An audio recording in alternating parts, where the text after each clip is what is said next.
role-playing games are often described as a collaborative storytelling exercise, and I'm one of the people that usually describes them like that, except I usually say they're kind of a game of pretend except with rules, so they don't wind up like, "No you don't, yes I do, no you don't, yes I do." With all that said, this week I've got advice for you if you're serving as the GM and you want to tell more effective stories.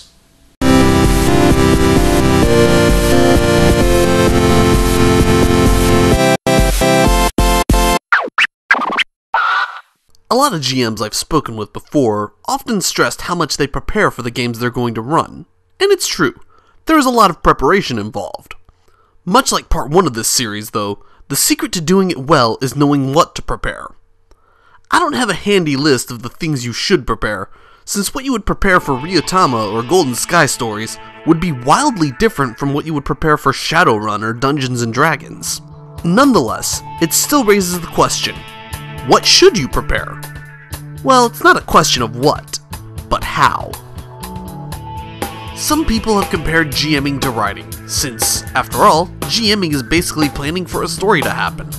This isn't exactly a good comparison though, since in writing a story you have absolute control over the events. When you're a GM, there's still one element you don't have control over, and that's the actions of the player characters. Therefore, a common trap many GMs fall into is that they try to make the player characters follow a plot they've planned out, from start to finish, without any deviation. The end result of this is more often than not the GMs just reciting their own fiction to the players, and that removes an important element from role-playing games: player agency.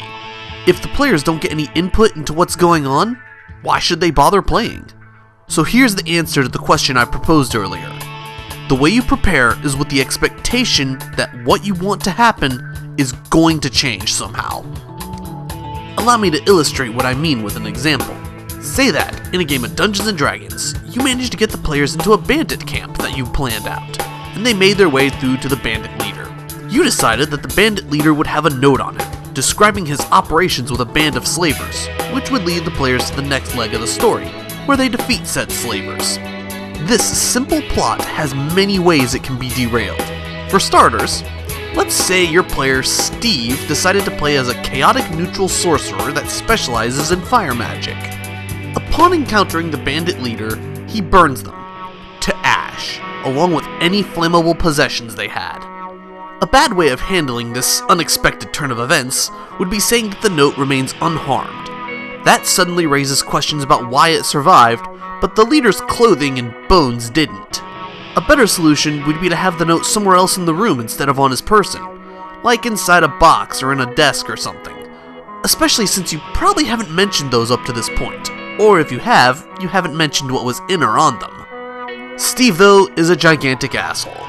He burnt the entire room to the ground, including any desks and boxes where a note might be stored, as well as their contents, before anybody in the party got the chance to pilfer them. However, if all you wanted to have happen was that the players learn about a slave trade and maybe tempt them into thwarting it, you just need to find another, less flammable way to get the message across. So let's say, on the way out of the bandit camp, you have them encounter a messenger from said slave traders. Suddenly, you have a lot more opportunities to get the existence of this slave trade out to the players.